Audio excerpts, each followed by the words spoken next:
Bueno, no sé ni qué tengo que hacer hoy, pero sí tengo que decir antes. Después de estas jornadas de exámenes, debo decir que en cierto modo me sorprendí muy gratamente, en algunos casos realmente estoy muy contento, porque habitualmente el oral intimida y el oral lo frena, lo sé. Con lo cual, quienes no han sido frenados por el momento de rigor, hay que hacer eso, está bueno. Y a quienes les costó un poquito más, saben ahora qué es lo que va a pasar en el segundo parcial, tienen que estar un poco más preparados para comerse el miedo. Porque ese es el puro miedo, y te das cuenta que era puro nervio. Pero la verdad, me voy a ir feliz de este primer examen. Yo, ustedes no sé, yo, gracias a un tema de cómo estoy yo, no tengo ustedes. No tengo tanta empatía. Así que eso, la verdad que quería elevar esta suerte de agradecimiento para ustedes, porque en contrario, en el curso que había antes, que es elementos, tuvimos feas experiencias, tipo, la vez, muy fuerte preparatorio, de ahí venimos. La vez pasada casi que no probó nadie. Y las preguntas, si ustedes creen, en algún momento se pensaron que las preguntas que hice yo eran fáciles, yo no sé si les parecieron fáciles, yo creo haber sido muy simple en cuanto a las preguntas, y cero mala leche. O sea, vieron que cada uno de los puntitos, la parte negrita, más que nada, era básico. Más básico era el examen de la otra materia. Y se desaprobaron enteros, fuertemente, y hoy seguimos tomando ese respiratorio. Así que me esperaba no sé, esta epidemia de no me puedo sentar, mirar a alguien en los ojos y hablar. Y me da un poco de miedo, porque nuestro trabajo muchas veces es mirar a alguien en los ojos y hablar. Sea nuestro cliente, sea nuestra observación, sea los tribunales. A veces me doy cuenta yo, está bien, yo sé que yo me doy cuenta cuando viene un abogado al tribunal y aparezco yo, cómo se les hacen las palabras. Esto me da un poquito de bronca adicional porque se ponen muy picantes y muy mal hablados con la persona que está en la mesa de entrada. Y después cuando viene a hablar cualquiera, sea de la autoridad, lo pasa por decir algo yo. ¿Cómo se te sientan in situ? No es la forma. No es la forma nunca ni de maltratar a la persona que te está atendiendo, y mucho menos no tener los huevos para aguantártela siguiendo a una persona que tiene un cargo. No es así. Si te vas a hacer el picante, hacete el picante con el que tiene poder en todo caso. Eso te lo valoro. Un tipo se me plantea, a mí me gusta. Algo, sí me gusta. ¿Te plantás así? Sí. Ahora, el pibe de mesa de entrada, la chica que está en la mesa de entrada, y después te comes todos los moquitos. Si hay algo que me encanta, yo acá vengo así, vestido de abogado. Más o menos. Hago el esfuerzo.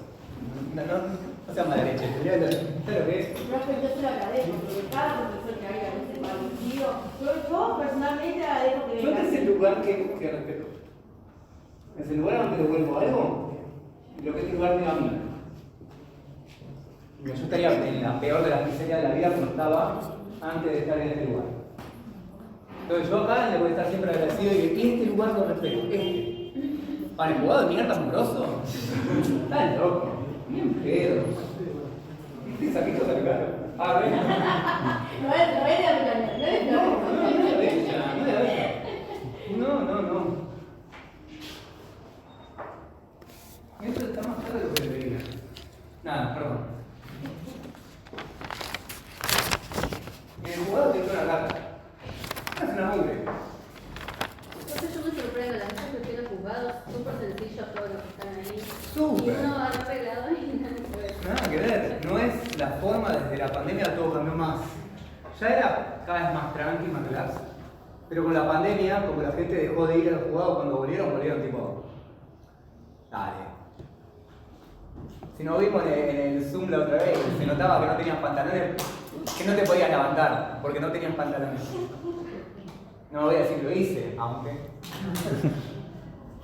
Si estoy en una audiencia y solamente se me da la cara, ¿cuál es el problema? ¿No es cierto? Hay que tener cuidado de no levantarse.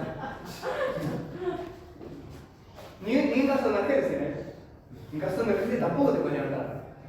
Te cortó la luz. No, nunca llegué a tanto. Pero bueno. Pero en serio, sorry, no comí nada, estoy desde las 7 de la mañana full. No pude descansar un segundo. Pero lo que decía es, yo he jugado, me voy como rata, tipo, parezco un pordiosero. No soy un pordiosero, pero no estoy vestido de traje. Y me encanta que venga el abogado a hablar, que pida hablar con alguien y yo estaré ahí haciéndome el boludo. Y que el chabón entra, y entra. Y dice, no, pero es una vergüenza. Mira, si vas a hablar mal, está muy seguro. Ser un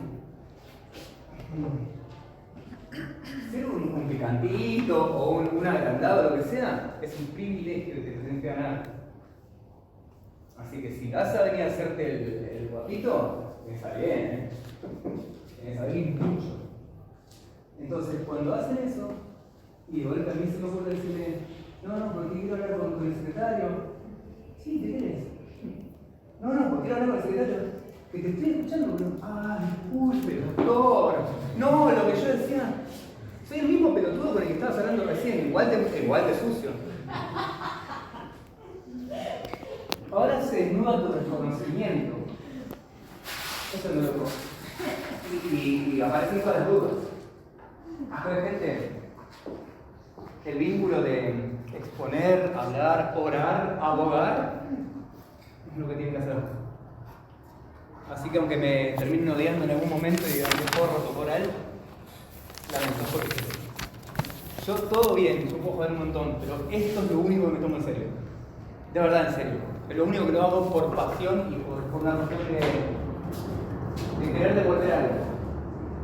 Así que a mí me van a hacer esta facultad una patita para arriba.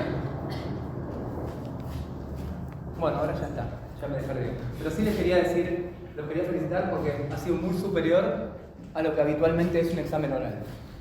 Así que evidentemente escucharon el mensaje, estudiaron, tomaron los puntos y se prepararon para decir algo, para arrancar. A veces te trabas cuando arrancás. Te trabas arrancando. Y si vos tenés que tener los puntos de arranque, los tenés que tener.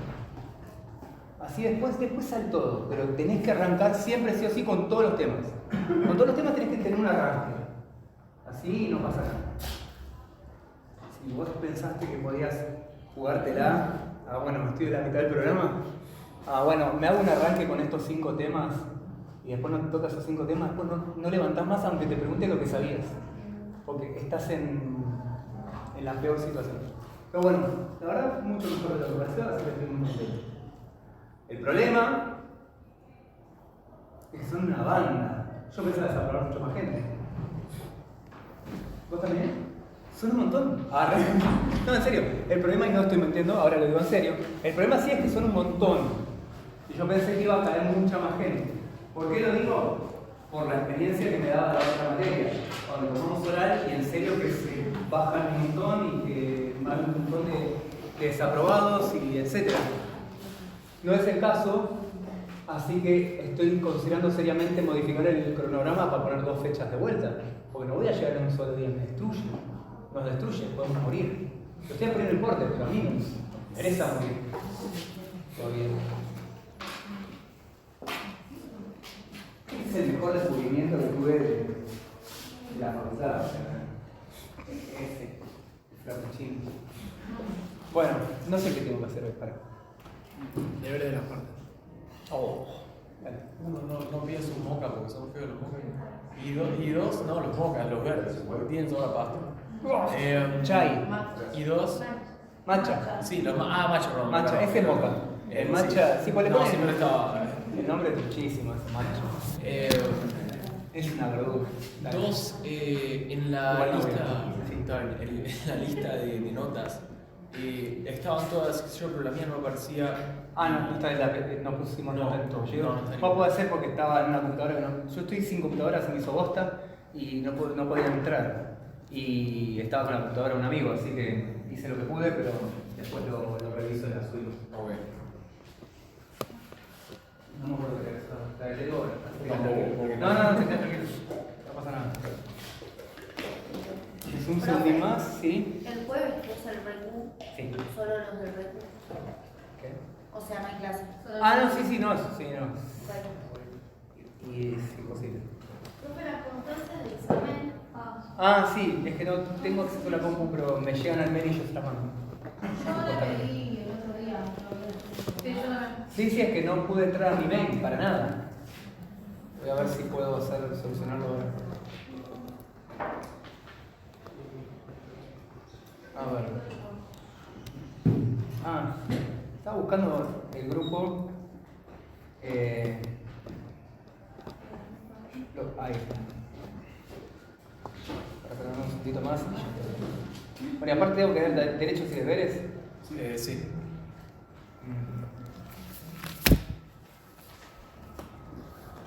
Bueno, después te la paso la otra, pero no sé a dónde la mandé. Dale, tranquilo. O sea, está mandada de algún lugar. Le saco una foto, porque si no ese papel sabe cómo se pone. Sí. Bueno, vamos a hablar de derechos y deberes de las partes. Este tema está en la ley de contrato de trabajo a partir del artículo, si no me equivoco, 62. No soy muy bueno con los números, pero sí voy a mencionar algunos cuando sean importantes. La ley de contrato de trabajo establece en el capítulo de los derechos y deberes de las partes algunos de los más habituales, de las más habituales obligaciones que puede tener el trabajador o el empleador. A lo que voy es a que dentro del capítulo derechos y deberes, y dentro del tema derechos y deberes, lo más importante de lo que vamos a ver y sobre lo que me voy a centrar principalmente en esta clase, no es ni un derecho ni un deber. No es mi culpa, yo no lo hice. Pero lo que me voy a centrar es algo que tenía tantas ganas de centrarme que lo pregunté antes de tiempo. Se lo empecé a preguntar a la gente aunque no le lo quiero crear en mi pariente. ¿Por qué? Yo decía, quiero crear el Diego Ariandi ya, hoy. Ahora, cualquier Diego Ariandi. El que sea, hablame de uno. Y luego no digo, después ahí dije, bueno, no te voy a desaprobar. Tranquilo. Pero bueno, me equivoqué, pregunté Diego Ariandi y no tenía que resultado. No pasa nada. No lo desaprobé. No sé. Y No sé. no contento con eso, me dijeron que no voy a preguntar. Entonces lo pregunté 2 veces más. Digo, ¿en serio no puedo hablar de Diego Ariandi? No. Wow. Menos mal que estaba Mel, porque si ahora yo te lo preguntaba a vos, por favor. El primero. Te lo pregunté a vos y el chabón, como medio arrancó a hacer intento, que estaba bien. Me dije, Tuki, va a hablar de Diego Ariandi. Y me preguntaste más. Y entonces él quería hacer una pregunta, Melina me quería interrumpir. Todos querían hacer algo, ¿viste? Y yo estaba clarísimo con que estaba preguntando bien. Pero bueno, al final no se podía. Bueno, mi para mí es lo importante. Como es lo importante, de eso vamos a hablar hoy. Sí, lo va a tener. Es tan importante que no contento con este episodio, lo pregunté 2 veces más. Ya no recuerdo a quién. Porque sentía que se lo quería preguntar a todos. Como que en un momento venía hablando y venía bárbaro para preguntarle a ustedes sobre Dios Ariandi. Pero en cambio, lo que voy a hacer ahora es hablar yo de Dios Ariandi. En el recu, no, son los mismos temas. Son los mismos temas. No está mal hecho. El Dios Ariandi entonces decía, no es ni un derecho ni un deber, es mucho más poderoso. El Dios Ariandi no es un derecho, no es un poder, un deber, es un poder, es una facultad. Es una facultad. ¿Qué diferencia hay entre un poder y un derecho? La diferencia es total. El poder crea derechos. El ejercicio del poder jurídico crea derechos y derechos.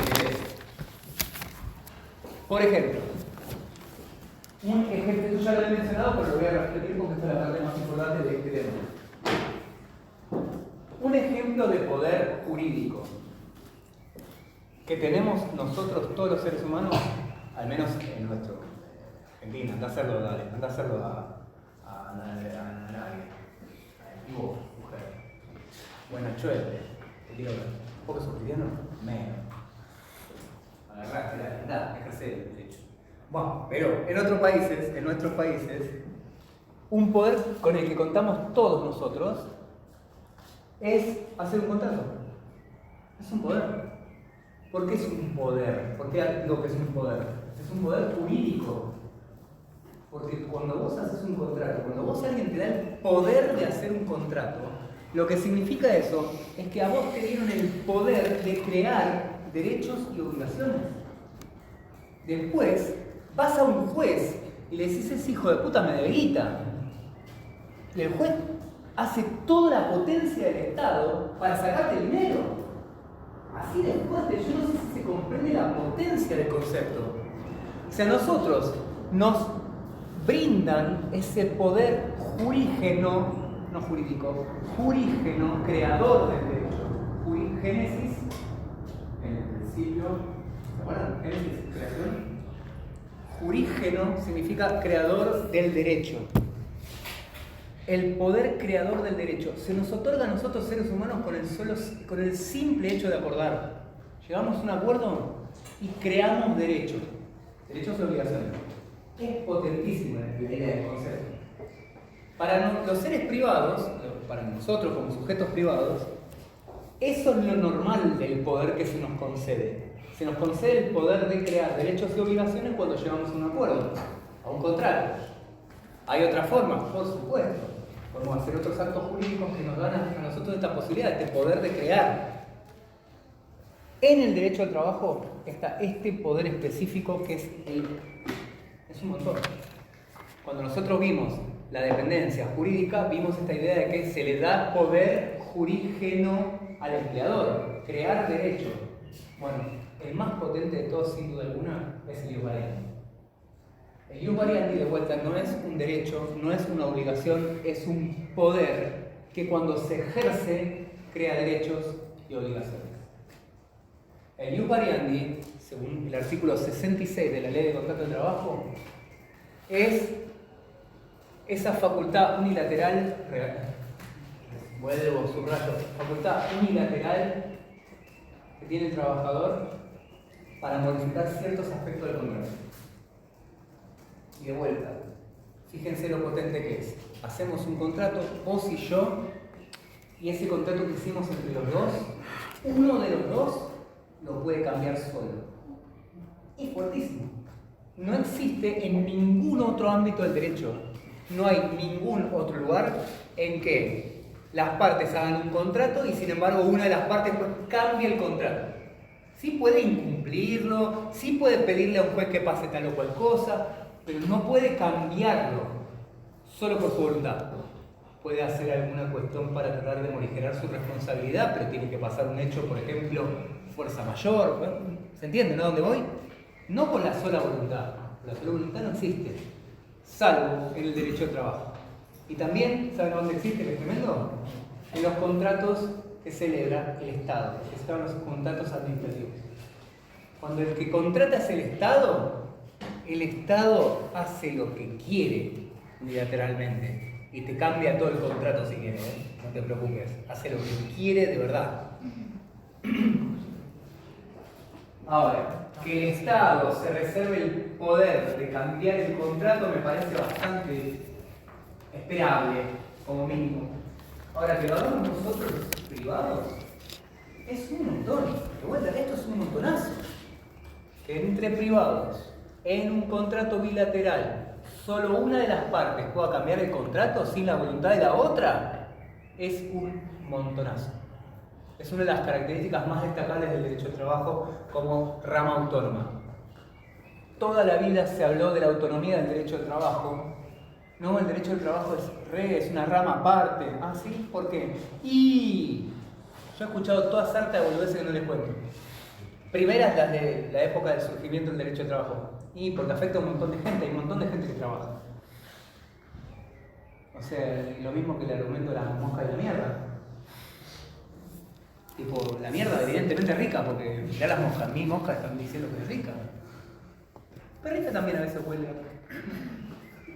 chancha. El problema es que ¿Boludo? Ok,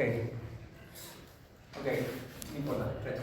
Pero lo que digo es, se dan cuenta, no es un buen argumento. Después otros argumentos son, no, bueno, es porque hay que proteger. Sí, está bien, fantástico, me encanta que quiera proteger, buenísimo. Pero lo que verdaderamente brinda autonomía a esta rama jurídica, por diferencia a todas las otras, es que, y esto sí es así, a diferencia del 90% de las ramas, que son derecho civil con un par de datos adicional, el derecho laboral es nada como el derecho civil. Ese es el punto. El derecho comercial es civil y un poquito más. El derecho de defensa del consumidor es civil y un poquito más. No hay diferencia. No, sí, está el consumidor, bueno, papi. El sujeto es específico y hay normas específicas para ese caso. Pues no cambia el derecho, ¿no? Exactamente igual. Acuerdo de partes. No, pero es un contrato de adhesión. Ok, hay contratos que son de adhesión, pero tenés que adherir, ¿eh? Son bilaterales. Ah, bueno, bárbaro, es bastante obvio. El derecho comercial es exactamente igual de obvio.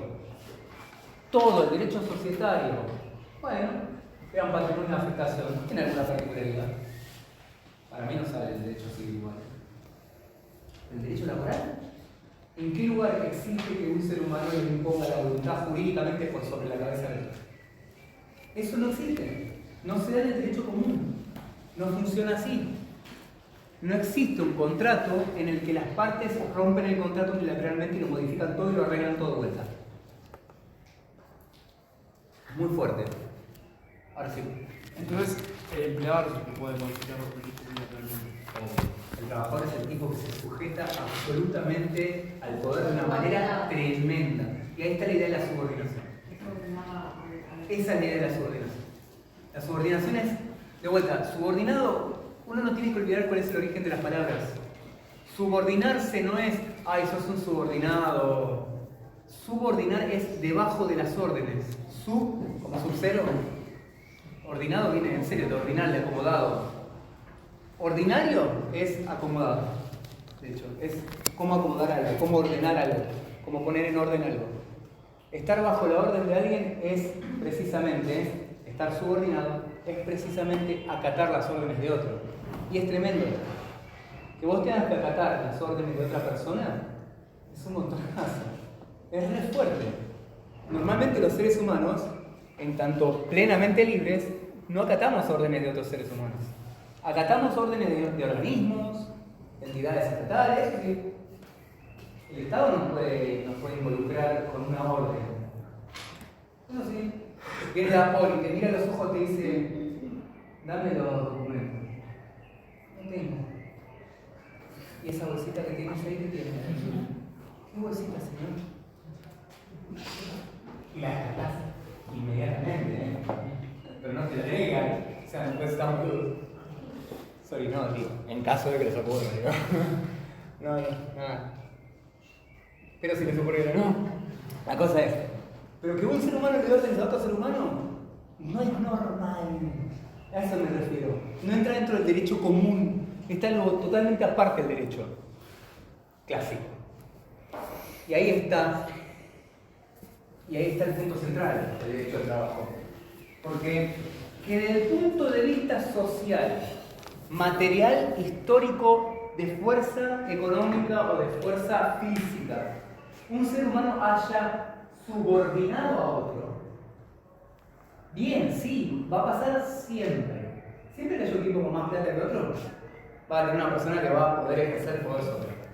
Siempre que tenga un tipo más fuerte que otro, va a poder a la fuerza hacerlo. Pero el tema eso, de la realidad material de día tras día, no es lo mismo que venga el derecho, el Estado, la ley, a decir, sí, vos tenés que cumplir las órdenes de él. ¿Por qué? Porque yo quiero. Y vos la lees adentro. Soy. Porque si a mí por la fuerza me obligan a hacer un trabajo, y sí, pasa. Se llama esclavitud. Pasa y va a pasar toda la vida. Siempre que haya fuertes, siempre que haya pobres. Va a pasar. Pero esto no es esto. Por eso a mí me molesta tanto el concepto de violencia económica. No tiene una chota que ver. No es una cuestión de dinero. No me interesa. Si por dinero me subordino, y bueno, no necesito ningún papel, no necesito ninguna ley. Lo hago por plata y porque estoy muriendo de hambre. Pero eso no es el derecho al trabajo. Estamos hablando de derecho, no de realidad social. El derecho corre por el camino de las leyes, de lo jurídico, de lo que crea obligaciones y deberes. Deberes y derechos, perdón. Deberes y derechos, nada más. Eso es lo más fuerte. Por eso, cuando hablamos de los deberes y derechos, que es la parte central de toda materia, de toda materia que se analiza un contrato particular, acá justo lo más importante no es ni el derecho ni el deber. Es esa potencia extraordinaria de crear derechos y deberes. Tanto con el Ius Variandi, cuanto las facultades sancionatorias, las facultades reglamentarias y todas las facultades que la ley le otorga al empleador para poder hacer derechos y obligaciones unilateralmente. Cuando yo digo que tenés que acatar órdenes, significa que el empleador te puede dar una orden y decir que hagas algo y estar vos obligado a eso, jurídicamente obligado. No obligado por la fuerza, no obligado por la necesidad económica, sino obligado jurídicamente a cumplir. Y si no cumplís, te hago un juicio. A eso me refiero, te tiro todo el Estado encima. Eso es lo potente del derecho al trabajo. Y el Ius Variandi es la manifestación más indecorosa, es exorbitante. Porque es esta idea de modificar unilateralmente el contrato.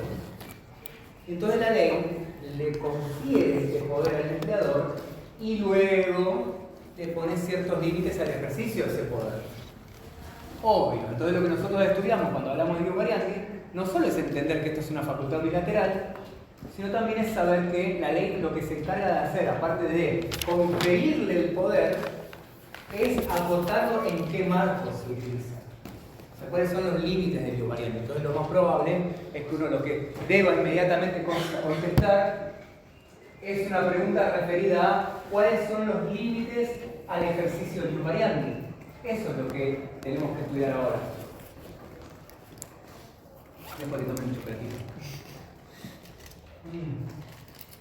Muy genial, perdón. En serio. No tiene ni un gramo de chocolate esto, ¿eh? Es azúcar, saborizantes y algún colorante, seguramente lo que bien que está. Eso de la salud está re sobrevalorado. Bien. ¿Cuáles son los límites del ejercicio del Ius Variandi? Los límites del ejercicio del Ius Variandi son tres. Vamos a hablar de estos tres límites. Voy a tratar de expresar estos tres límites rápidamente para que queden claras las ideas que son lo que tienen que contestar. Luego vamos a ver qué puede hacer el trabajador frente a esto. Y finalmente vamos a tratar de profundizar la idea de los límites del Ius Variandi. Porque más allá de que ustedes lo tengan que conocer, cuáles son los límites, qué puede hacer el trabajador, todo esto, lo cierto y concreto es que los casos difíciles siempre son con estas zonas grises de los límites. ¿Cuándo es un límite? ¿Cuándo es el otro? ¿Qué es esto? ¿Qué significa ese límite? Profundizar ese tema. Entonces vamos a ir con ese orden. Los límites son tres. El primero de los límites, lo dice la ley, dice: el ejercicio del Ius Variandi no puede afectar ese límite. No puede afectar ninguna de las condiciones esenciales del contrato.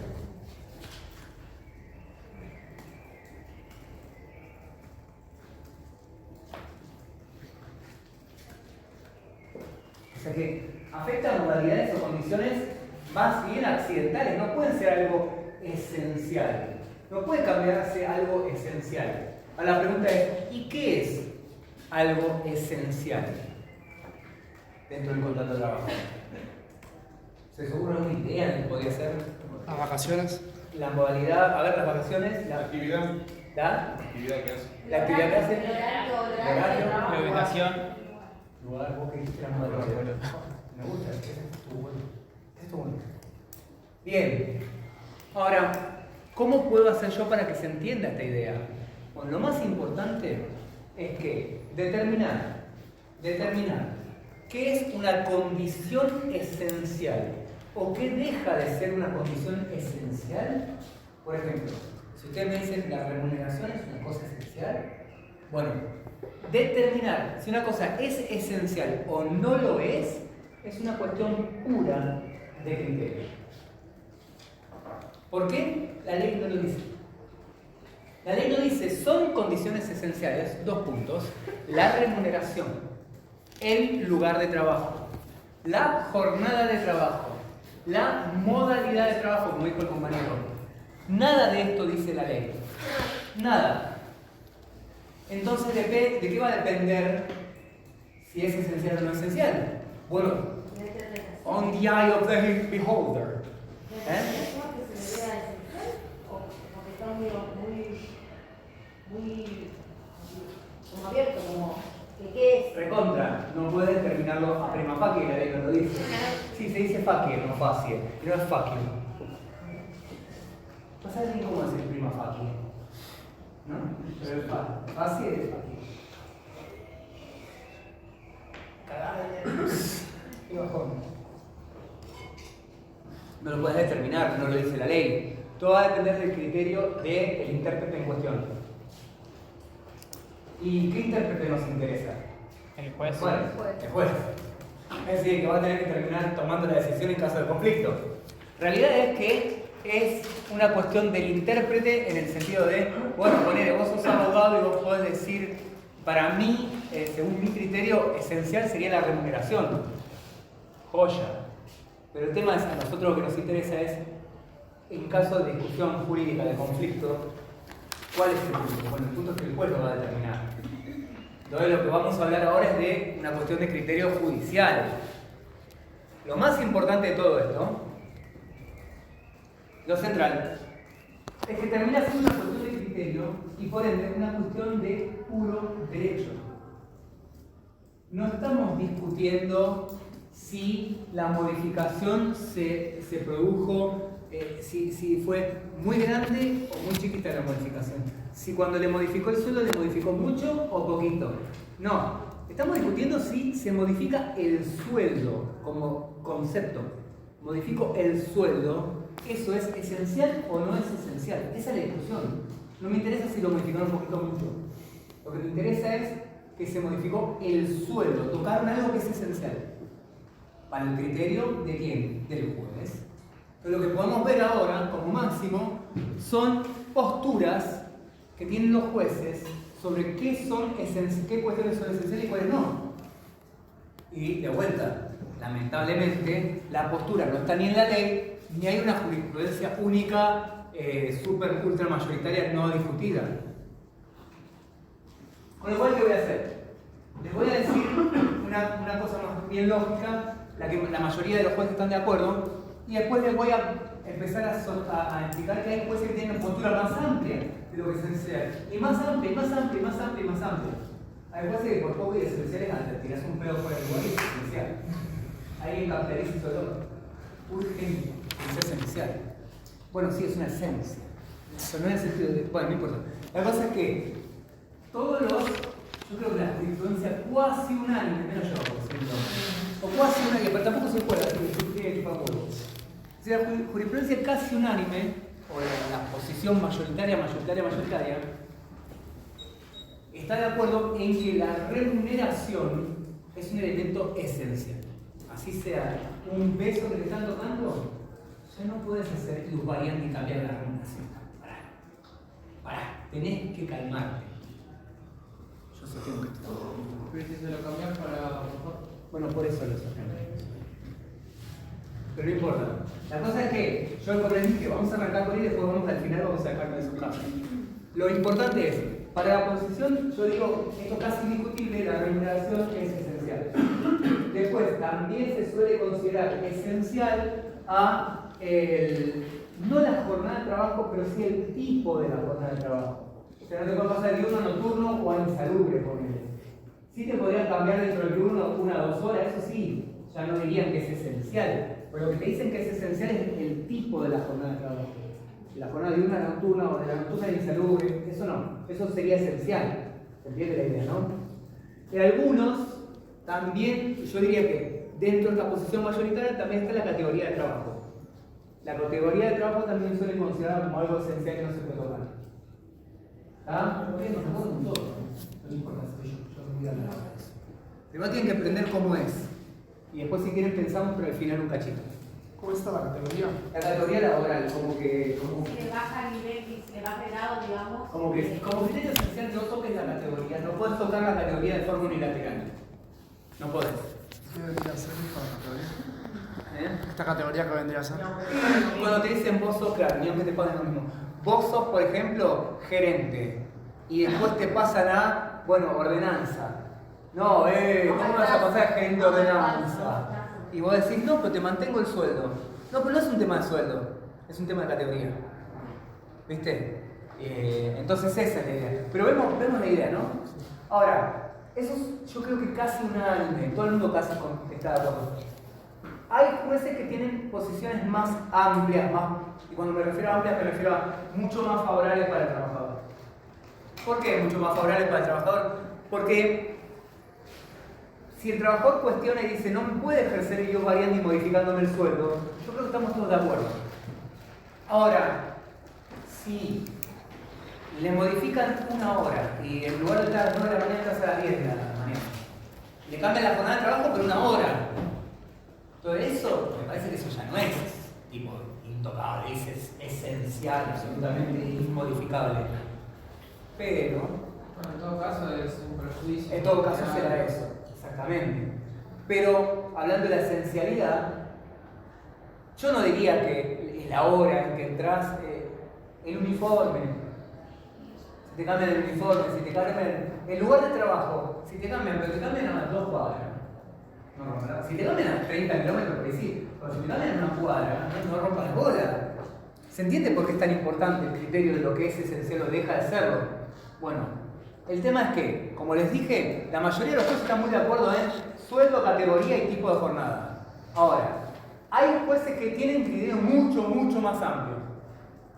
De modo tal que casi no se puede cambiar nada. Nada. Siempre no porque es abusivo y variante. Abuso y variante. Entonces hay jueces que creen que el lugar de trabajo es esencial. Yo estoy infinito en desacuerdo. Pero hay jueces que creen que es esencial. Hay jueces que creen que el horario de trabajo es esencial. Y entonces, ya de golpe se pone muy difícil no poder modificar casi nada. Porque todo es esencial. Y de vuelta, el hecho de que sea esencial para el juez implica que no se puede modificar y que no es un tema de prueba. Si bien el trabajador dice, che, me modificaron una hora de trabajo, y el empleador dice, sí, le modifiqué una hora. ¿Y cuál es? Le digo variandi. El juez, si cree que la jornada es esencial, es un tema de puro derecho. Bueno, las partes están de acuerdo en que se modificó una hora, ¿no? Bueno, eso es esencial, no se puede. Lo condeno a pagar. Una hora, ¿verdad? Bueno, jodete. Pagarle la indemnización por despido. Y es sin discusión, porque es una cuestión de derechos, ¿entiendes? No es una cuestión de prueba. No es una cuestión que tengo que probar. No, porque cuando me cambió una hora no puedo ir más a verlo a mi hijo. No. Es una cuestión de jornada de trabajo. Modificación de una hora es esencial. ¿Ven por qué la mayoría no tiene una postura tan robusta, tan amplia? Porque si no se puede cambiar nada. De vuelta, te tiras un pedo y te lo... No. Es un ejercicio abusivo de Dios variando. No es así.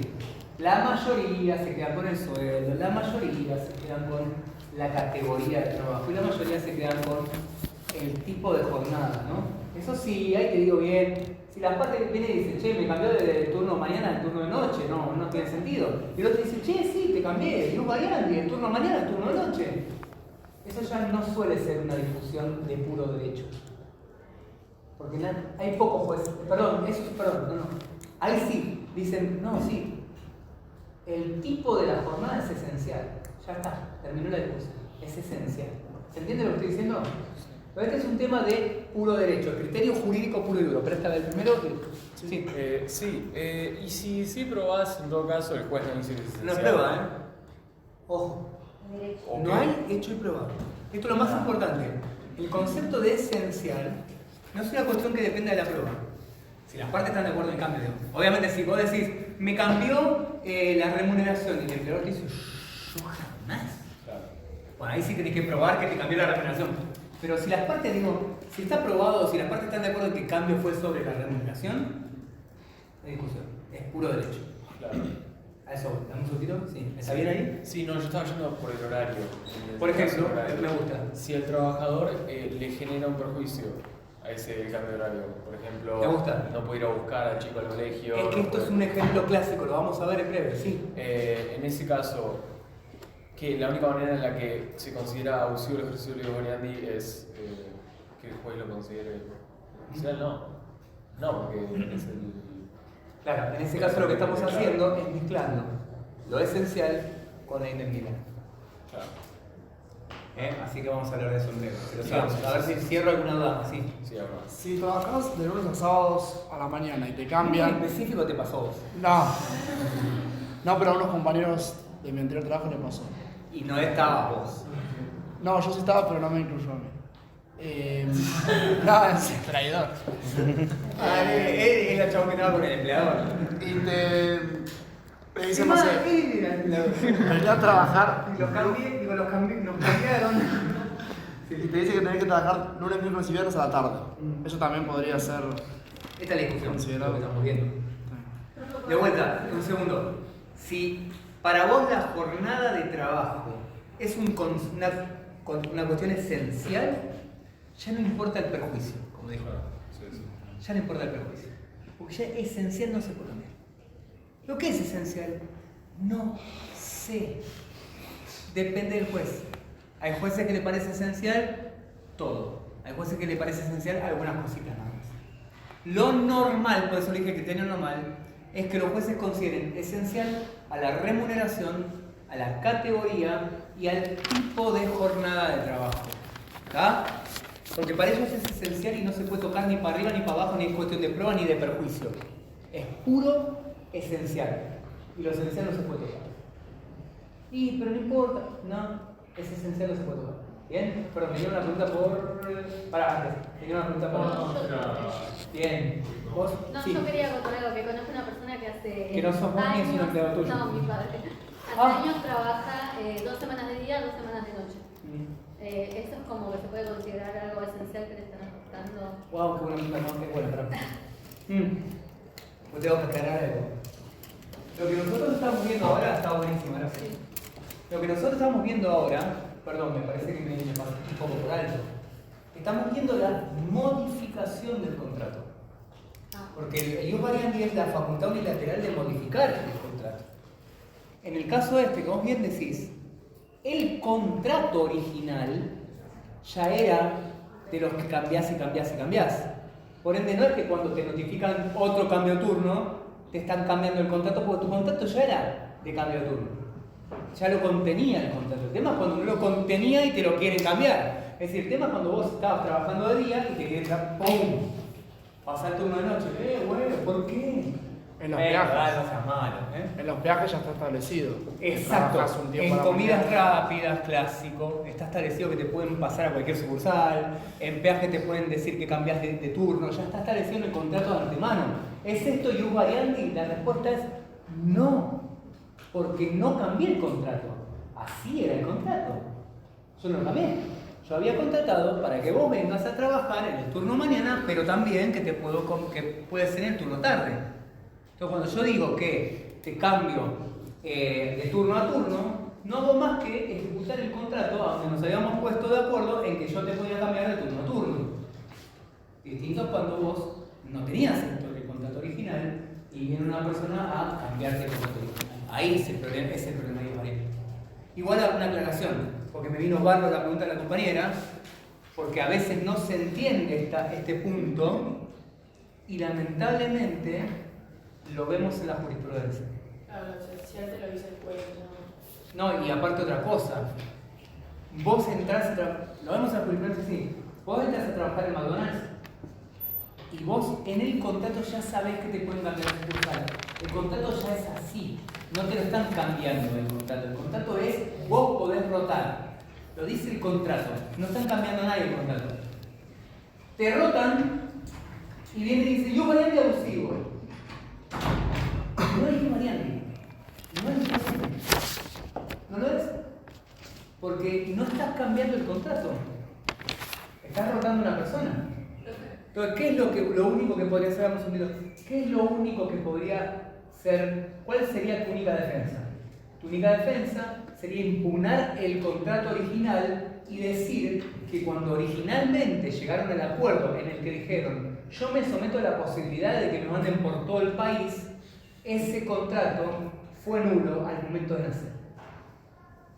Es decir, la nulidad estaba en las cláusulas originales del contrato. Con Elio Variandi, lo que pasa es que les cuesta un montón les cuesta entender. ¿Por qué? No les cuesta una banda, es impresionante. Así que bueno, muy buena la pregunta. Pero si no hay contrato escrito, ¿no? Por así que es una forma de probar el contrato, no sé, ya sé que no es el contrato, antes que me diga. Pero bueno, no hay. No tenemos, por supuesto bacana sí va a tener todo el contrato que lo podemos demostrar, pero cuando no hay, es más fácil apelar a Elio Variandi, por más que vos sabías que tenían hablado de eso. Obviamente, porque ahí lo pones en el incordio al empleador de tener que demostrar que se había sentado a negociar y cuando se sentaron a negociar acordaron que dentro del radio de 30 kilómetros te podía pasar por sucursal a sucursal. Te puedo garantizar por la vida que no vas a convencer a ningún juez de esa forma. No, para saber para... Si lo tenés por escrito, ya es otra cosa. Claro. Porque te dice sí lo tenés. Y pero si, por ejemplo, un paquete es un modelo en el cual vamos a trabajar en cierta sucursal y la empresa decide que el área tal se va a pasar, cuando se abrió una nueva planta, el área tal se va a pasar a tal lugar. ¿Qué te pasaron a dónde? ¿Cómo? ¿Qué pasaron a dónde? ¿A quién? No. Dale. Entonces, está en una área la transmite a otro lugar. La pasan a otro lugar y les dicen, bueno, pero ese lugar se queda tantos kilómetros, pero les vamos a ofrecer un traslado desde Bien. donde De vuelta. ahí. Fíjate, quiero reiterar lo que recién vengo diciendo. Lo que vamos a ver son tres límites. Lo esencial es una cosa, lo que está diciendo vos es el perjuicio. Lo que yo no quiero que nunca que hagan es mezclar. ¿Está? Entonces ahora, déjame que cierre el concepto. Así va a quedar más claro. Vamos a hacerlo más ordenado. Pensé que iba a ser más clara la explicación. Pero acá de dije. Voy a ir más orientado. El diferente entre tres límites, el primer límite es lo esencial. El segundo límite es la razonabilidad y el último límite es el perjuicio. La idea de que existen tres límites es que vulnerado cualquiera de esos tres, no importa si no tienen que ser todos juntos, con que se vulnere uno solo, ya el ius variandi es abusivo. Ya es ejercicio ilegítimo del ius variandi. Que podamos ver qué pasa cuando hacen el ius variandi. Ya saben qué pasa, pero vamos a recordar qué es lo que pasa cuando hacen ius variandi abusivo. Pero son tres límites. Cualquiera que se viole hace ius variandi abusivo. Como son tres límites y cualquiera de ellos generan uso abusivo del ius variandi, tenemos que tener muy claro qué significa cada uno de ellos. Pero lo más importante, tenemos que tenerlo tan claro como para nunca mezclarlos o no confundir uno con otro. Porque ahí está claro. Tenemos que tener tan bien la idea de que nunca podemos creer que estamos hablando de lo esencial cuando en realidad estamos hablando del perjuicio. ¿Entienden la idea, no? Pues yo les dije, hay gente que cree que la jornada de trabajo es esencial. Y todos pensaron en el perjuicio, que sería cambiar de turno y que no puedas ir a la escuela, por ejemplo, a buscar a tu hijo, o ir a la facultad para cursar. ¿Ven que piensa en el perjuicio? No piensa en la esencialidad. Por eso yo hago tanto hincapié en que quede claro qué es cada una de las cosas. Lo esencial no tiene nunca que confundirse con el perjuicio. Nunca, Si confunden esencial con perjuicio, es porque no entendieron qué era esencial. Y solamente pensaron en perjuicio. En defensa de sus vidas, el más importante de todos es el perjuicio. Es el más importante de todos. Yo diría casi, te digo, es el único casi que me importa de verdad. Es el más importante, eso seguro. ¿Está? Entonces, lo esencial es un tipo de condición a la que denominamos esencial, depende del criterio del intérprete, o como nos interesa a nosotros, del juez, y que normalmente se ciñe a la remuneración, la categoría de trabajo y el tipo de jornada, o el turno, por así decirlo, el tipo de jornada de trabajo. Entonces, modificar cualquiera de esas tres cosas para la mayoría, casi unánime de la jurisprudencia, es modificar un elemento esencial y por ende no corresponde. Es ilegítimo seguir variando. Después, y ese es el punto, ese es mi gran problema, por eso lo tenemos que ver después. Siempre, yo le digo siempre lo mismo, todos estamos acostumbrados a dar perjuicios y nos confundimos siempre el perjuicio con los esenciales, siempre. Pero bueno, es normal que ustedes siempre confundan las cosas con el perjuicio. ¿Se acuerdan que estábamos hablando de la jornada de trabajo y ustedes veían el perjuicio inmediatamente? Es normal. ¿Por qué? Porque nosotros nos dedicamos al conflicto. Es lo que un abogado hace y es lo que un juez resuelve. Conflicto. Ustedes ven cuando alguien se pelea con alguien y estudian el caso, cómo se resuelve el caso cuando una persona y una persona tienen una puja del derecho. Bueno, ustedes siempre van a estudiar eso. Ustedes van a hacer esos casos cuando sean abogados, o van a resolverlos cuando les toque estar del lado del tribunal, o van a legislar para su solución cuando estén del lado legislativo, donde sea que terminen ejerciendo. O por ahí escriban lo que quieren saber. Eso es lo lindo también que tiene esta carrera, les permite salidas de toda naturaleza, que se van a adaptar más a sus personalidades. Ojalá que en todas tengan éxito, pero lo que digo es, siempre estamos analizando qué pasa en situación de crisis o conflicto. Bueno, cuando vos estás todo el día mirando conflicto, lo único que ves es conflicto. Después no te puedes imaginar lo inconflictuado. ¿No te parece que existe la posibilidad de que haya conflicto? Al punto tal que, por ejemplo, lo inmediato de lo que dice el compañero una y otra vez, que está diciendo el compañero una y otra vez es, pero ¿qué pasa si es mejor? O sea, ¿qué pasa si te cambian la categoría pero porque te ascendieron? Pero eso ni lo ves, no le entra acá. Te juro que no le entra acá. No le entra en el cerebro la posibilidad de que el cambio sea beneficioso. Porque lo que está estudiando constantemente es qué pasa cuando el trabajador está en problemas. Yo entiendo que uno tiene que estudiar cómo resolver el conflicto, y es lógico que se estudie así. Pero si vas a hacer teoría pura del derecho, vos tenés que resolver no el conflicto de la situación especial, sino todo, entender qué es jurídicamente hablando.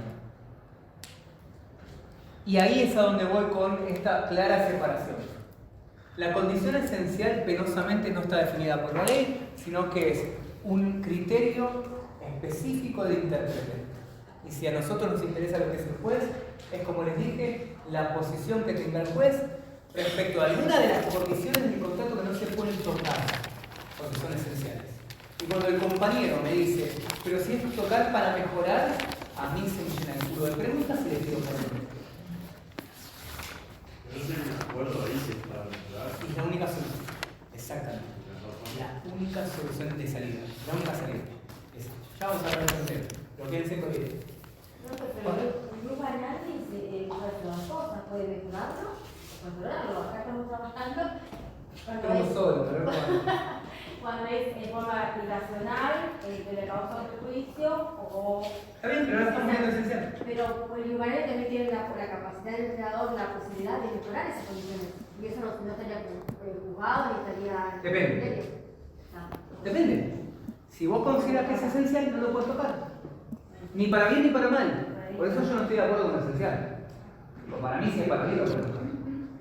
La solución alternativa es la tuya. Pero ya vamos a hablar de esto, es un brevísimo. Bueno, pero cerremos la idea de lo esencial, porque yo creo que ya di bastantes vueltas y tiene que quedar bien claro la idea. ¿Tá? Y eso no quiero que nos metamos más en los escollos que vamos a dejar para el final. Lo importante es una condición de alguna de las cláusulas del contrato que, según el intérprete, son consideradas esenciales y por ende no se pueden modificar. Y en general afectan a la remuneración, a la categoría y al tipo al turno de trabajo, al tipo de jornada. Después, si hay posiciones, hay jueces que tienen criterios más amplios e incluyen otras condiciones, tales como la jornada de trabajo, el lugar de trabajo. ¿Está bien? Hay alguno que más o menos que te tiras un criterio esencial, pero bueno, hay jueces para todo, ¿no? Bueno, el siguiente límite es muy difícil de expresar con claridad y a veces es difícil encontrar una utilidad fuerte, pero la tiene, así que voy a tratar de hacer un esfuerzo. El siguiente límite es la razonabilidad. La razonabilidad. ¿Qué es la razonabilidad? La mejor manera de definirlo es el ajuste o la adecuación de los medios elegidos para los fines protegidos. ¿A qué me refiero con esto?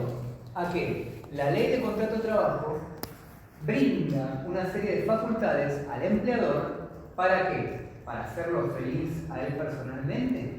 No, se lo brinda al empleador en su condición de director de esa organización productiva que es la empresa. El empleador tiene facultades para dirigir la empresa, no para dirigir la vida del mundo. No es poderes para hacerte feliz, es poderes para que puedas llevar a cabo esa producción. ¿Se acuerdan cuando vimos el concepto de dependencia y habíamos leído, el contrato de trabajo, habíamos visto cómo el trabajador se relacionaba con la dependencia del empleador? Porque el trabajador pasaba a ser uno más de esos medios materiales, inmateriales, en el caso personal del trabajador, que todos juntos llevan a un fin productivo. A eso es a lo que protege la ley. A la producción, al sistema de producción. Por ende, el problema de la razonabilidad implica la idea de que las medidas deben estar destinadas al fin. ¿Qué fin? Al fin productivo, al fin de la empresa. La empresa quiere producir, y entonces si vos haces una modificación en el contrato, tiene que tener una finalidad productiva. No es que tiene que ser un mero capricho del empleador. La idea entonces es que debe ser adecuado al fin de la empresa. Esto deja de lado cualquier medida que sea un mero capricho y no se pueda justificar en esta finalidad productiva. Ahora, y aclaración muy importante, esto implica que el empleador debe ser el más agudo estratega de la producción y que toda medida que él tome debe ser perfectamente dirigida a la mejor de las producciones. No, nadie le exige eso. Por eso hablamos de adecuación, es decir, que razonable, por eso razonable, que con un análisis adecuadamente se pueda comprender que lo que hizo estaba destinado al fin productivo y no a su propia satisfacción personal o una cuestión que nada tenga que ver con el fin productivo. ¿Está bien? ¿Esto qué implica? ¿Es una cuestión de puro derecho o es una cuestión de hecho y prueba? Hecho y prueba. Esto es recontra de hecho y prueba. Porque esto depende qué es lo que el tipo, la modificación que se hizo, pero ¿por qué? ¿A qué apuntaba? ¿Cuál era la relación entre eso y la producción de la empresa? Entonces vos tenés que probar a qué se dedica la empresa, por ejemplo, y cuál es la adecuación. ¿Ves esta medida? Es por esto, porque así se puede producir más esto, o lo otro, lo que sea. Y entonces, de vuelta, cuando la cuestión es de hecho y prueba, esta es una cuestión de hecho y prueba, y el trabajador dice, usted ha sido irrazonable. ¿Quién tiene que probar ese hecho y prueba? En principio el trabajador. En principio el trabajador. Si vos decís, esta medida no fue razonable, y lo acusás al empleador de irrazonable, va a tener que demostrar mínimamente que esta idea se descarrila de lo normal de la producción, o sea, no tiene nada que ver con la producción. ¿Está claro esto, no? Sí. ¿Lo tienen muy claro? Bueno, la jurisprudencia no tanto. Esto es muy importante, ¿eh? La jurisprudencia empezó a atenuar. ¿Qué hora es? Pues yo me quedé 10. La jurisprudencia empezó a atenuar esta carga de la prueba. Porque el empleador es el que conoce también. Claro, entonces, correctamente. Entonces la jurisprudencia lo que dijo es parar. Es cierto que el que alega prueba, es verdad. Pero al menos que el empleador me indique que Entonces lo que empezó a hacer la jurisprudencia cada vez más es pedirle al empleador una mínima explicación. Tipo, dame la explicación. Si tu explicación es más o menos convincente o suficiente, ya está. No pasa nada. Y ahí sí va a ser el trabajador el que tenga que demostrar que nada que ver, que nunca se produjo eso, no se produce nada de todo eso, todo mentira, nosotros nos dedicamos a producir otra cosa y la medida no tiene nada que ver con eso, es re irrazonable. ¿Se entiende lo que tiene que probar el trabajo, no? Sí. Antiguamente, de vuelta, el trabajador alegaba irrazonabilidad en la medida, el trabajador tenía que demostrar. Tenía que demostrar todo, punto, pero fuerte. Lo que la jurisprudencia fue haciendo es meterse un poquito más en la idea de ellos de la empresa y decirle al empleador que al menos brinde explicaciones. Si el empleador no brinda explicaciones, la jurisprudencia ha fallado en contra del empleador, porque no me dio suficientes elementos. Como les digo, de vuelta, en otra época tenía que probar todo el trabajador. Tenía que el trabajador demostrar cuál era la lógica de la producción de la empresa, cuál fue la medida, por qué él cree que no se ajusta la medida al fin. Todo lo tenía que probar el trabajador. La jurisprudencia lo que fue haciendo a poco es pedirle explicaciones, nada más que explicaciones. Y de vuelta, explicaciones dentro de lo razonable. No tenés que ser el genio de la producción, no tenés que ser Elon Musk. Podés ser un empresario pedorro, qué sé yo. ¿Ah? Bueno, esa es la idea. Sí, rápido. Sí, perdón, si el empleador no explica nada, no tiene que probar nada al trabajador. Claro, si el empleador no explica nada, y los jueces se quedan como, ni explicás, le doy la razón al trabajador. Para mí es un poquito excesivo. Yo lo vería por ahí un poquito distinto, lo haría como el trabajador tiene que probar, pero si no me explica nada el empleador y le facilitó la prueba, porque una prueba poco convincente, aún así, peor es nada, digamos. ¿Se entiende la idea? Sería como una cuestión de ajustarlo al caso específico, medio manejarlo. Bueno, no, eso no, nunca es demanda. En la demanda vos tenés que decir, me cambió esto, me hizo esto, no tiene nada que ver con la producción, y después lo tenés que probar. Y el empresario en la contestación de demanda tiene que decir, no, pará, boludo, yo lo hice por esto. Y bueno, ahí está. Entonces el trabajador después puede acreditar que es falso, que no lo hizo por eso, que nada, que es re razonable. ¿Se entiende la idea, no? Es medio complejo. Lo que nos lleva al último punto. El último punto es el perjuicio. Y este es el más importante de todas las importancias. ¿Por qué es el más importante de todas las importancias? Porque todo se termina derivando en una cuestión de perjuicio, siempre. Vos no estabas seguro si era esencial o no era esencial, la cuestión es el perjuicio. Vos no estabas seguro si era racional o irracional. Perdón, razonable o irrazonable. La cuestión es el perjuicio. Y siempre se termina siendo un tema de perjuicio. ¿El perjuicio es de hecho y prueba? Sí. Obvio. ¿Y quién prueba? El trabajador. El que alega prueba. Entonces, si el trabajador dice que el cambio lo perjudicó, tiene que demostrar el perjuicio. Y la ley dice, no puede ocasionar perjuicio ni material ni moral. Ni moral. Pero el cambio te puede estar perjudicando, por ejemplo, porque te cuesta más viajar, ¿verdad? O el cambio te puede estar perjudicando porque por ahí te cambiaron una hora, pero vos llegabas a dejar a tu hijo en la escuela. Y vos tenías la posibilidad de llevar a tu hijo a la escuela. Y de golpe tu hijo ya te cambiaron el horario y ya no puedes ir con tu nena a la escuela. Y eso tal vez no te genera un perjuicio económico, pero sí te puede generar un perjuicio moral. Tremendo. Y a eso se refiere la ley con lo del perjuicio. Si vos me acreditás el perjuicio, entonces la medida esa está mal. Es perjudicial y por ende es ilegítima. ¿Está? ¿Estamos bien? Ahora, en cuanto al perjuicio, de vuelta, esa suele ser la discusión. El trabajador va a tener que demostrar con claridad este perjuicio. Si demuestra el perjuicio, la medida efectivamente termina siendo ilegítima. Ahora, fíjense de vuelta, yo no voy a profundizar ahora sobre esto, pero la idea, ustedes creían que algo era esencial, porque por ahí la jornada de trabajo es esencial. Y en definitiva lo que está perjudicando es ese cambio donde el trabajador normalmente iba todos los días a las 8 de la mañana, pero se tiene que morfar el bajón de ir a las 4:30 de la tarde. Y ahora ya no puede ir a tal lugar porque antes tenés que demostrarlo también, ¿eh? Porque antes lo ibas a buscar a tu hijo, tenés que demostrar que ahora salía de la escuela. Ojo, hay que probar todo, ¿eh? No es que te van a tomar la palabra. No vos decís que tenías que ir a buscar a tu hijo, tenés que traer el certificado de la escuela a donde tu hijo iba y cuál es el horario. Tenés que probar, todo tenés que probar. Así que hay que atender a esa idea. Pero bueno, ahora que tenemos una idea de los 3 límites, ya vamos a meter un poquito más para finalizar. Vamos a ver cuáles son las 2 consecuencias que establece la ley. La ley establece 2 consecuencias bien claras.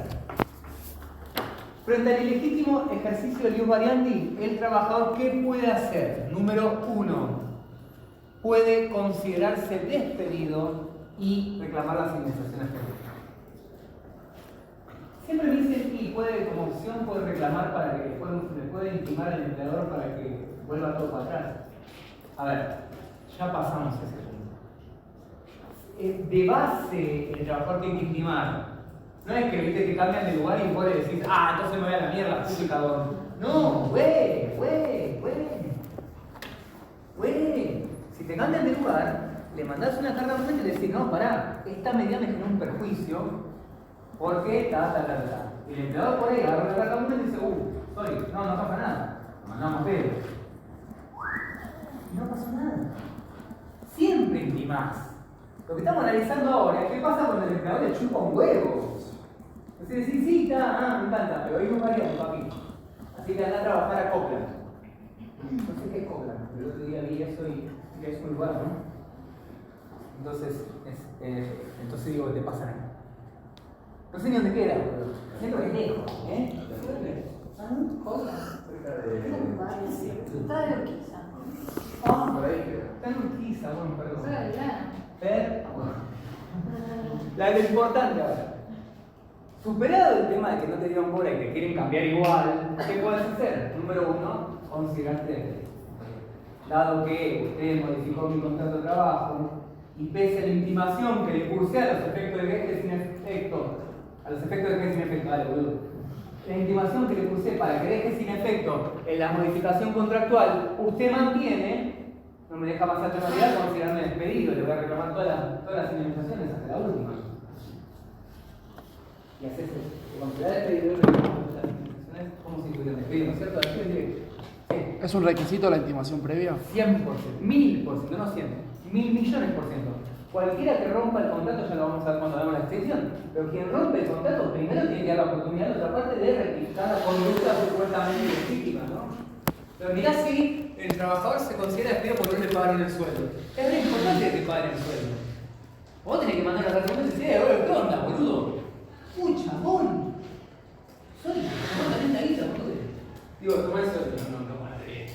Y le paga, ¿viste? Por eso es un error. No te puedes considerar despedido por nada, así nomás. Vos tampoco. Entonces, ¿cuál es la otra opción? La otra opción es la más especial. Porque el artículo 66 establece una situación adicional. El artículo 66 dice que frente a la modificación, el trabajador también lo que puede hacer es hacer un reclamo judicial para retrotraer la medida. O sea, vas ante un juez a pedirle que tire todo para atrás. Y la pregunta es, ok, ¿tiene que haber una ley para que yo pueda hacer eso? ¿O no? Ahora, vamos a ser claros. Analicemos esto del punto de vista jurídico bien claro. Si yo tengo un contrato, y el contrato dice que yo trabajo acá, y no en Copland, no sé dónde mierda, ¿pueden cambiarme el contrato? La respuesta es, si sí pueden cambiarme el contrato, entonces tengo que trabajar con él. Si no pueden cambiarme el contrato, ¿cómo no voy a yo poder ir ante un juez a decirle, señor juez, no están cumpliendo el contrato?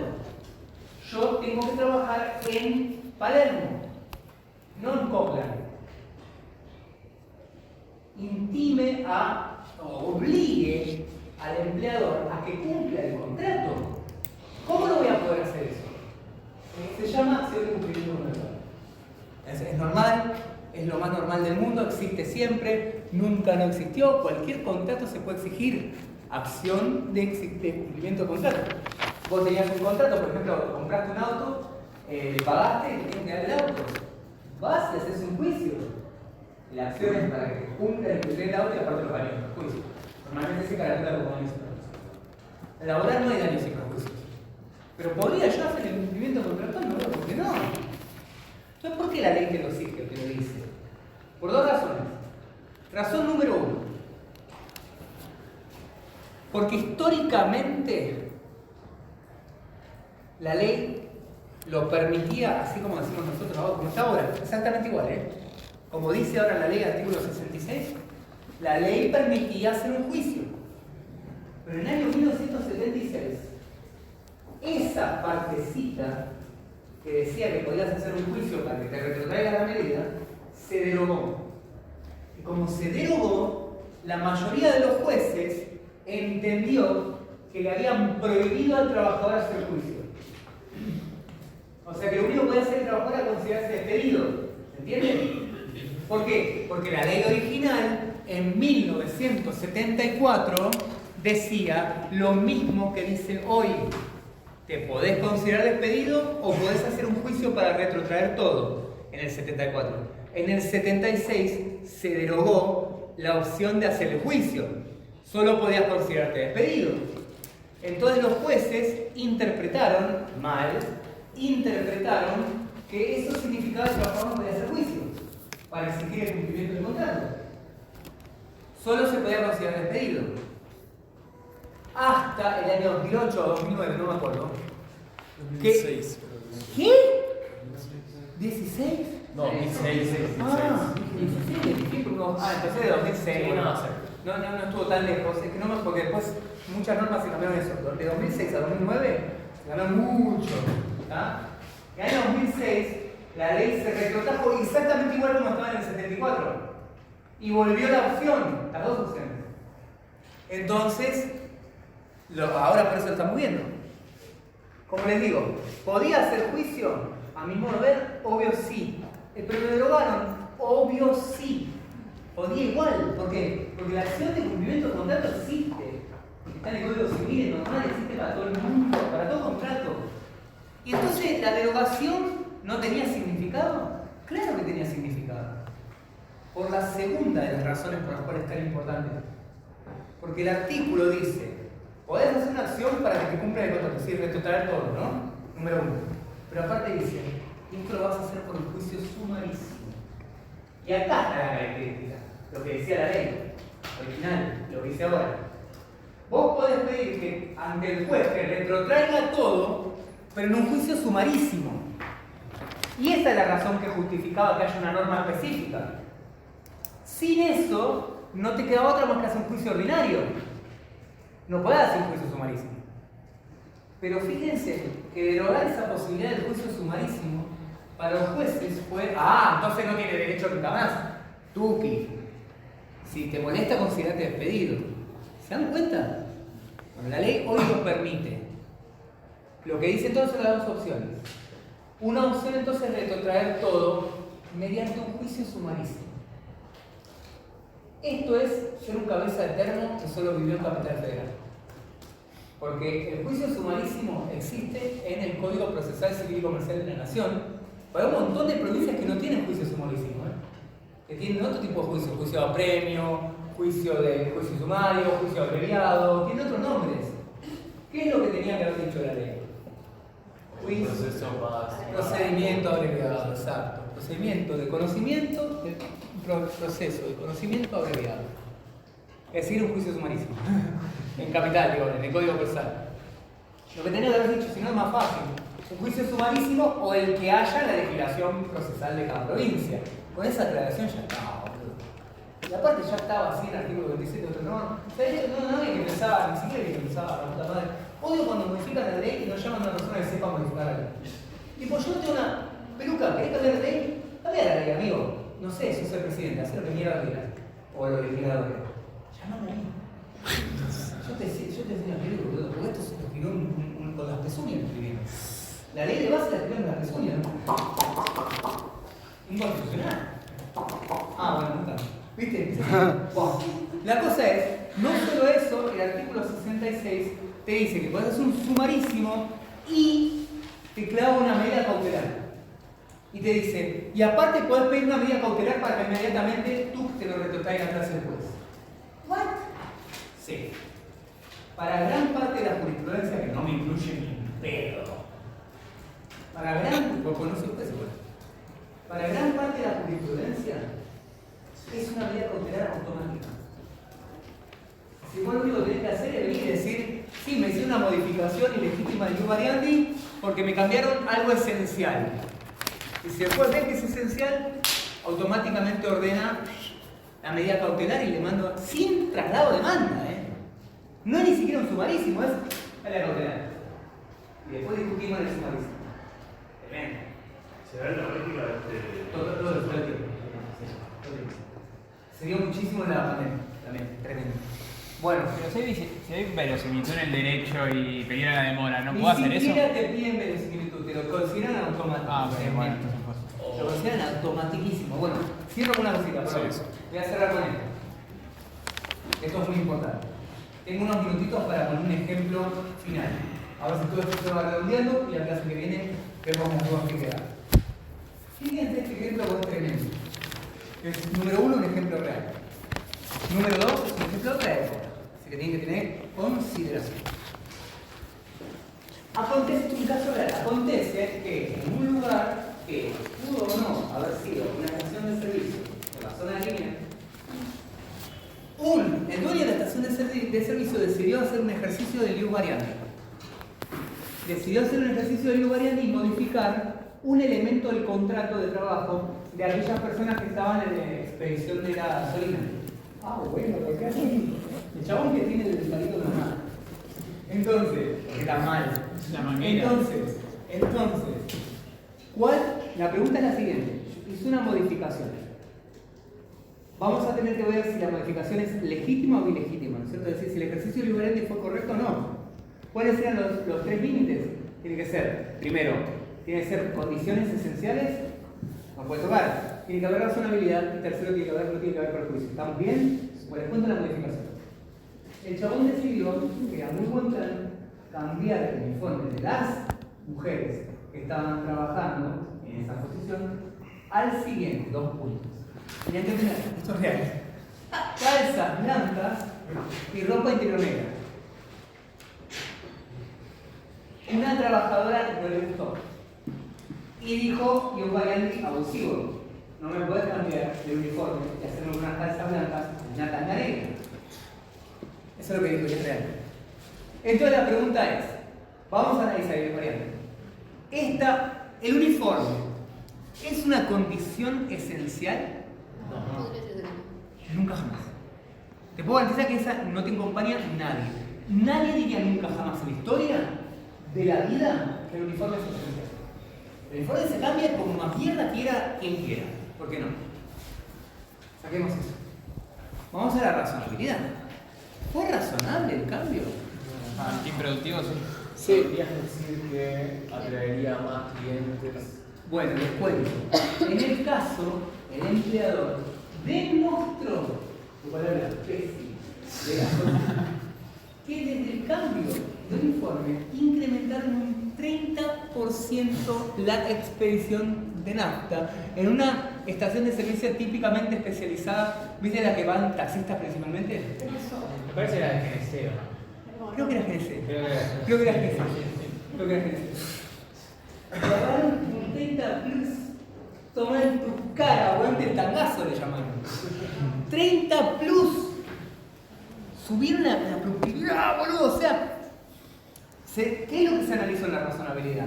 Esto responde a el capricho del empleador porque era un viejo verde, o es un tema de productividad. Y el tipo, lo primero, todos decimos, es un viejo verde. Pero demostró que la medida estaba orientada a la productividad. Y lo demostró con 30% de pericia contable. Tremendo. ¿Cuál es el último que queda? La indemnidad, el perjuicio. No puede causar daño. ¿Y causó daño? Sí, moral. ¿Y lo había reclamado? Por supuesto. Por supuesto, afecta a lo más básico de la dignidad humana, general del mundo. Y por ende, ¿qué terminó pasando? Ejercicio ilegítimo, lío variante, por supuesto que ganó la trabajadora. Bien, ¿se entendió? Sí. La vez que viene terminamos de hablar de estos temas y es que quedan. Adiós.